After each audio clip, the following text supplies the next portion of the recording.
boys and girls. How are you? Good.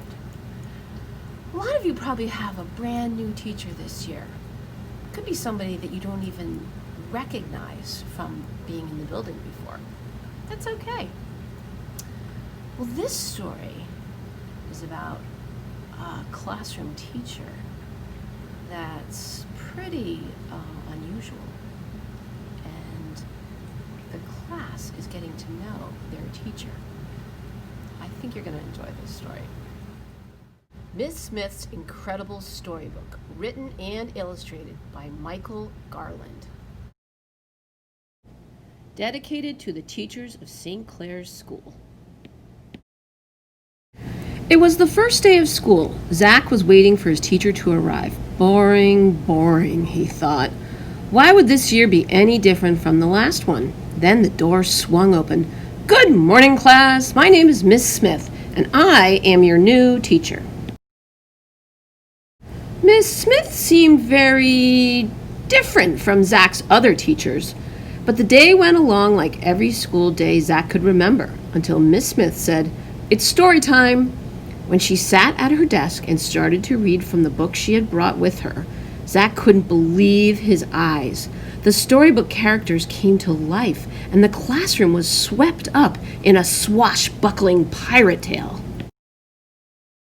Zach and the rest of his class were right in the middle of the story. He could feel the breeze in his hair and hear the waves pounding on the side of the ship.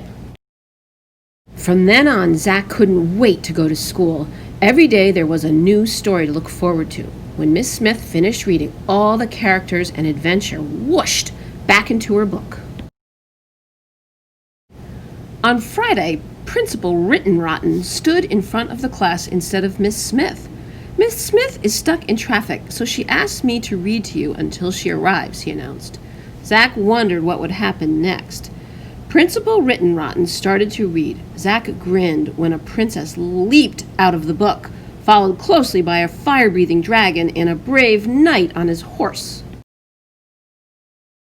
Principal Rittenrotten was so surprised that all he could do was scream and throw the book up in fright.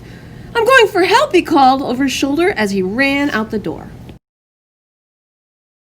Before Zach could think of anything to do, Sue Ann pounced on the storybook. But she didn't finish the dragon story. She started reading another one instead. The princess, the dragon, and the knight did not return to the book, but the three bears and Goldilocks climbed out. Freddie, the class clown, jumped out of his seat and tried to yank the book away. When Sue Ann let go, he tumbled backward and the book flew across the room. The whole class laughed. Billy caught the book and started reading from a new story. Zach shook his head in amazement when the Mad Hatter, the Cheshire Cat, and Alice popped out to join the others. As the book passed from kid to kid, one character after another flew out of the pages. The classroom was getting very crowded. "This is trouble," Zach said to himself. The chaos was beginning to spill out into the halls. "Why don't you finish the stories?" Zach pleaded, but no one was listening. Miss Smith brought her car to a screeching stop in front of the school. "Uh-oh, there seems to be a little problem," she said to herself as she raced inside. Meanwhile, Zach was shouting, "We have to finish the story so the characters will go back into the book." But the storybook characters didn't want to go back. A tug-of-war began. Miss Smith appeared in the doorway. With one look, she let everyone know she meant business. Even the dragon was suddenly silent. Zach handed the book back to Miss Smith. She ruffled through the pages, adjusted her glasses, and started to read. The class sat spellbound as she finished each story in turn. With a swirl and a whoosh, one character after another disappeared into the book until the classroom was quiet and tidy again. Principal Rittenrotten and a team of firefighters skidded to a halt at the door, just as Miss Smith closed her book.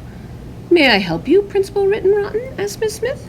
But the principal couldn't seem to answer. He just stared at the quiet class with his mouth wide open. Miss Smith flashed a secret smile at her class. Zach smiled right back. Who would ever have guessed that reading could be so much fun?